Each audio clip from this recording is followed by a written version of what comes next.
بسم اللہ الرحمن الرحیم۔ آج میں بتاتا ہوں آپ لوگوں کو دو ایسے کلمے جن کے بارے میں محمد الرسول اللہ صلی اللہ علیہ وسلم نے فرمایا کہ یہ کلمے اللہ کو بہت محبوب ہیں، یعنی رب کو راضی کرنے والے ہیں، میزان عمل میں بہت بھاری ہیں اور زبان پر ادا کرنے کے لحاظ سے بہت ہلکے ہیں۔ آخر کون سے ہیں وہ عظیم کلمے؟ حدیث سنو، بخاری شریف کا آخری حدیث ہے۔ کیا الفاظ ہیں، سبحان اللہ، ایمان تازہ ہو جاتا ہے۔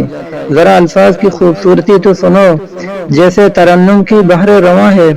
آپ صلی اللہ علیہ وسلم نے فرمایا، کلمتان حبیبتان الی الرحمن خفیفتان علی اللسان ثقیلتان فی المیزان سبحان اللہ وبحمدہ سبحان اللہ العظیم۔ حدیث کا ترجمہ سنو۔ آپ صلی اللہ تعالی علیہ وآلہ وسلم نے فرمایا، یہ دو کلمے اللہ تعالیٰ کو بہت محبوب ہیں اور زبان پر بہت ہلکے پھلکے، یعنی ادا کرنے کے لحاظ سے بہت آسان ہیں، اور میزان حمل میں یہ دو کلمے بہت بھاری ہیں۔ سبحان اللہ وبحمدہ سبحان اللہ العظیم۔ ان کلموں کا ترجمہ بھی سن لو۔